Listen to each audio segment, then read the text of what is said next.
Thanks so much for that, Randy. Once again, I'm Hadley Gamble. I'm CNBC's anchor right here in the Middle East, in Abu Dhabi, in fact, and it gives me great pleasure to introduce His Excellency Suhail Mazrouei, the Minister of Energy and Infrastructure of the UAE, to talk about something that has been very exciting to watch develop over the last couple of months, and that, of course, are the Abraham Accords. Your Excellency, we're going to talk about the energy implications of this deal. But before we get to that, I do want to ask you a question that I was excited to ask my Energy Agenda of 2021 panelists a little bit earlier in this program. And that was, given the fact that what we've seen over the last 4 years, and in your position within OPEC, you can really speak to this. One of the major disruptors, aside from COVID-19, was, of course, President Trump. This is a man who could basically move markets and influence oil producers as a result of his tweets. And of course, he also was instrumental in creating a deal that many people thought just really couldn't get done. And that was, of course, the Abraham Accords.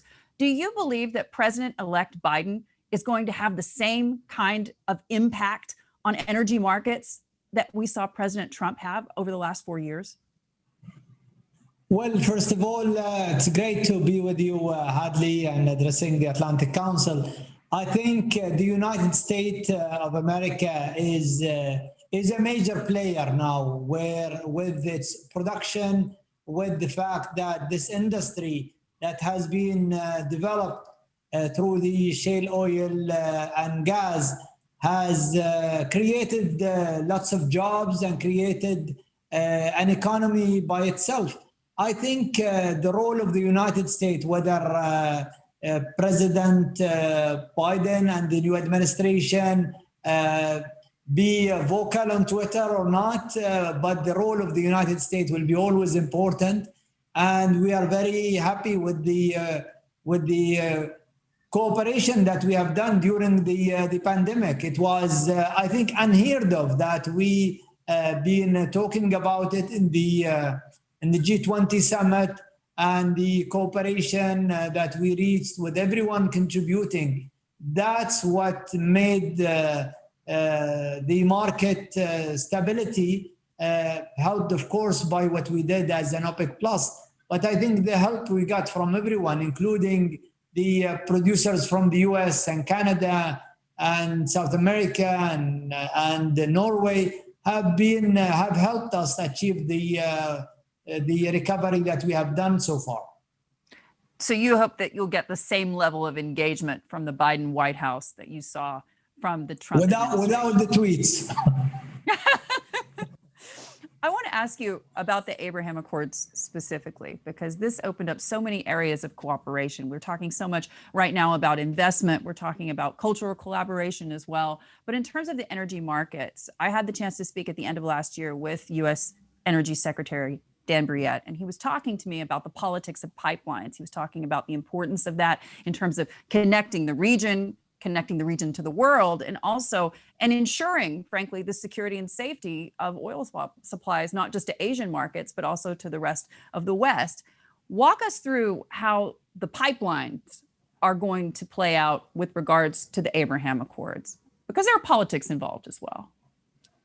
Well, Hadley, I think the expectation that this peace deal would bring prosperity to the region. That's what we believe in as UAE when we entered the deal, and I think we got a great alignment with Israel and with Bahrain in the first, with the US in the first session of the energy dialogue of the Abrahamic Accord. Then we moved to the second dialogue, which was hosted virtually. The first one was hosted in person here in Abu Dhabi, and we were glad to host it. But the second one was held through video conference by the Department of Energy and Don and his team, and with greater participation. We got Egypt, we got Sudan, we got Morocco participating, and we were hoping that Jordan would join in, and the Palestinian Authority.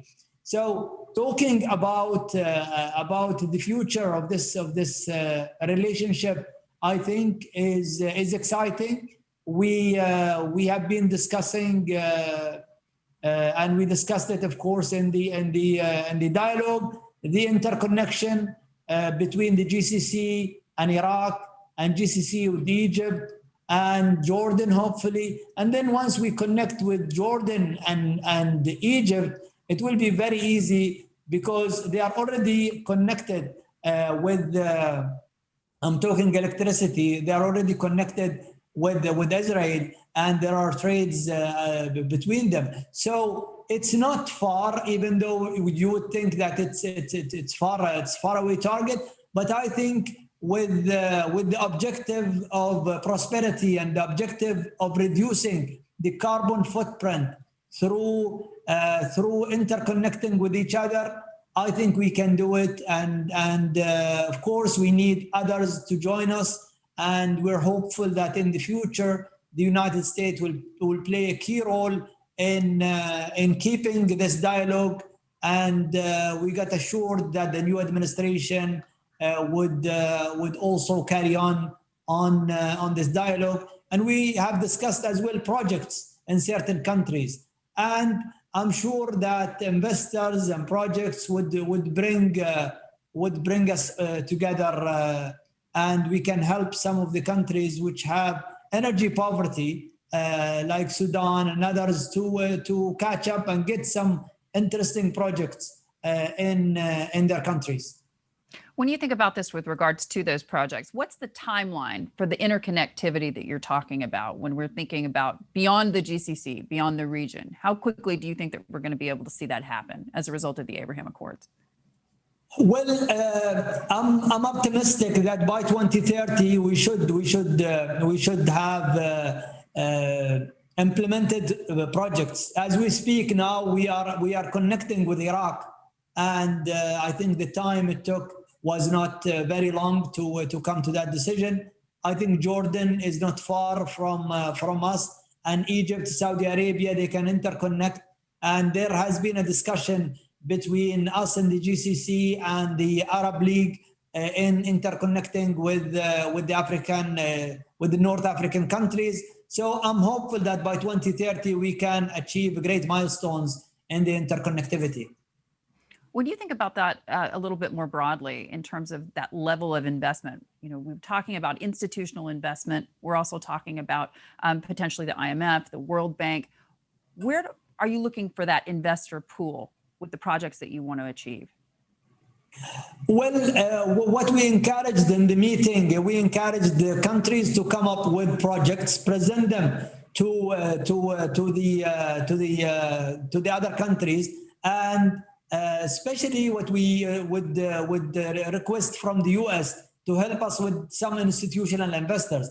Once we see those projects, not of course every project can be funded if it's not economically viable. So we need to work as well on making these projects viable, on making sure that they help the governments reducing the energy bill and kind of transform the tariffs in a way that encourages investments to happen, like what we did here in the UAE. When you think about that against the backdrop of COVID-19, obviously oil prices popping above 50 in recent weeks, but that was a major part to the work that you have done as a member of OPEC, among others, in terms of stabilizing the market. How difficult do oil prices around 50 make your job when it comes to not just the projects we're talking about with regards to the Abraham Accords, but also the energy transition that you're trying to achieve here in the UAE? I think we have to be, and we used to work on different fronts, Hadley. We cannot just focus on one thing to do it and leave the others. So we have, as responsible producers, we have a responsibility to ensure that that the volumes are there, the investment in the field of upstream is there, and if we did not get a recovery to the prices, it would have been very difficult for investors to continue investing. And I think one of the beneficiaries of that would be the producers in the US and the marginal producers elsewhere as well. So investors are waiting, and I think the pace of increasing the production would be reasonable in my opinion, and that would help us achieve the target. We are, as an OPEC Plus, we are also realistic when difficult decisions need to be done. we meet even on a monthly basis to take those decisions.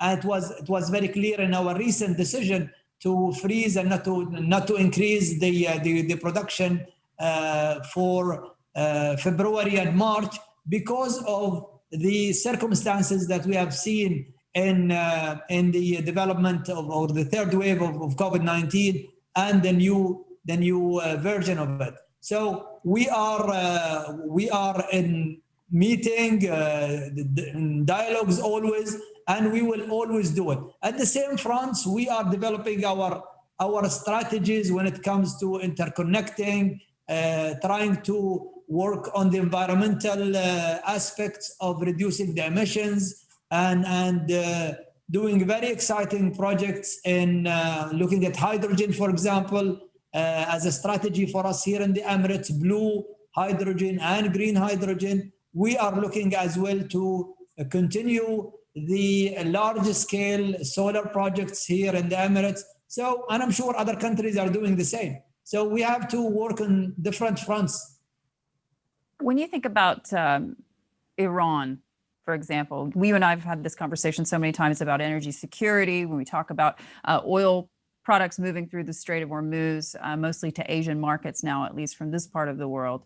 Obviously, putting in place this sort of energy transition, these pipelines and this energy, frankly, interconnected web that we're talking about as a result of the Abraham Accords. Is that just another piece in a bigger puzzle to make the UAE safer? Well, I think when we're talking about that subject, we're talking beyond UAE. We're talking about the region. We're talking about the world. The UAE is part of the supply chain that is supplying the world. And out of Strait of Hormuz, you could imagine how many millions of barrels goes to the rest of the world and achieve that balance and that requirements. These barrels create jobs. These barrels create stability, create prosperity for the economy of the world. So I think everyone have a vested interest in keeping the passage for transporting oil safe, and that is something that benefits everyone. So I don't think it's fair just to look at it from a UAE point of view, but we are part of a bigger system, which is the supplier group that supplies the rest of the world. Are you concerned about the fact that a Biden administration, when they restart those talks with Iran, could open up the market to barrels from Iran, and what the implication that could be for price? Well, Hadley, we have to be ready for all options. And I think at the end of the day, whoever is investing in reducing or making the barrels safer barrels in terms of environmental impact of these barrels. We are in UAE and in Abu Dhabi, we are investing to make our barrels the cheapest in terms of extraction cost in the world, but at the same time, the cleanest when it comes to what we are doing to the environment and ensuring that we produce, we become a responsible producer, produce with a mindful on the environmental impact. That's why we are seeing projects in the carbon capture and utilization. We're using CO2 in our fields instead of natural gas, trying to reduce the emissions.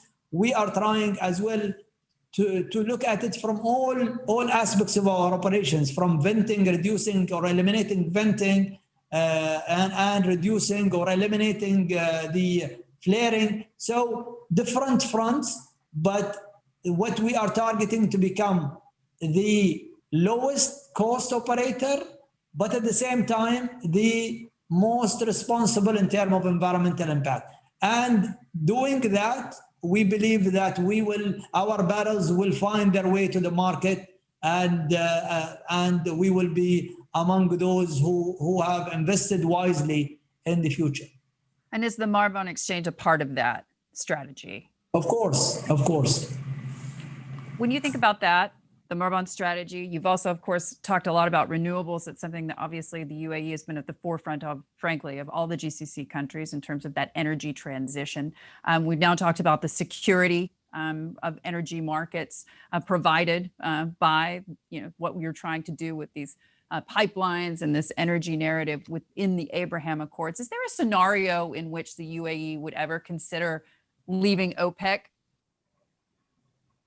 No, we are not looking at leaving OPEC, Hadley. We think OPEC is a platform where all of the producers are helping the world economy first, but helping themselves as well. So we don't see today that we have any conflict with OPEC. I mean, I keep telling people, don't listen to the rumors. We are, if there is anything, you will hear it from me, and we have been very transparent with the media. So I think I'm going to hold you to that exclusive. Well, Hadley, if you look at our conformity levels, which is above 100%, that shows you how committed this country is, and our leadership to this deal. When we sign a deal, we go and implement it. And UAE always been helping and being among the first who help in balancing the market.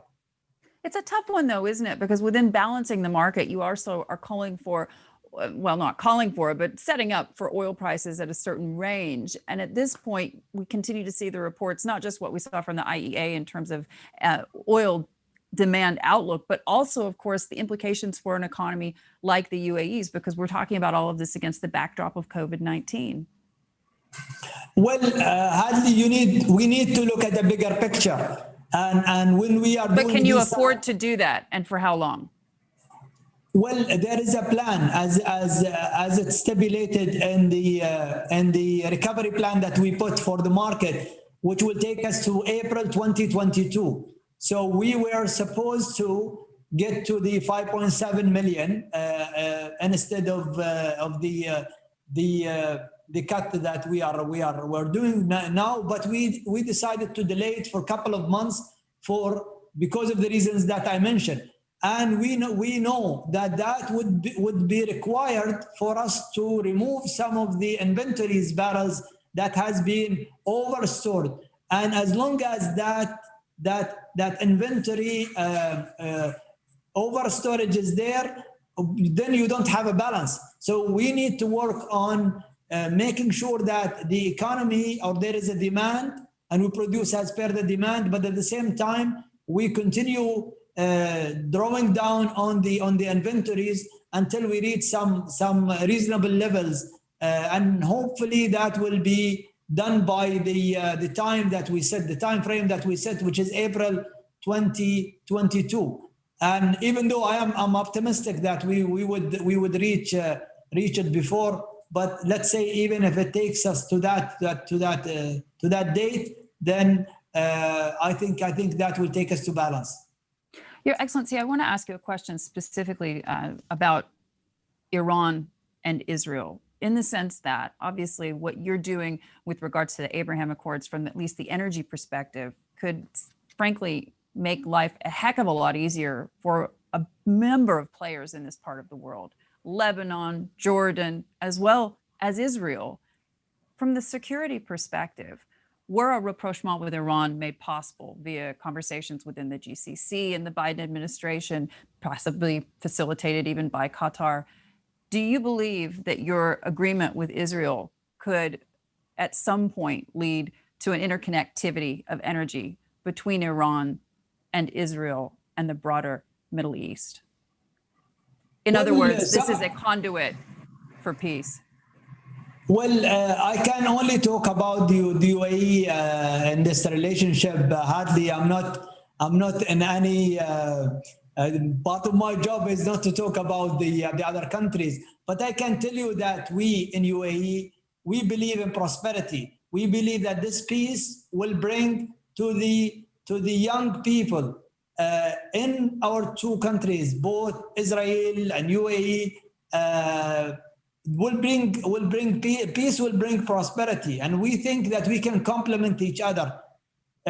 During this relationship, which is only months, we have discovered many areas that we can complement each other in technology and in trying to work on the environment, water solutions, and many others. So I'm hopeful that this example that we can give together with Israel can prove to many other countries that it's beneficial, and peace is the way for coexistence and a way to at least pass to the next generation a very peaceful relationship that they can build on. So that is our hope. Of course, other countries can decide for themselves, but we are very convinced of what we did. Your Excellency, we're going to leave it there. Thank you so much for joining CNBC and the Atlantic Council as well. Thank you.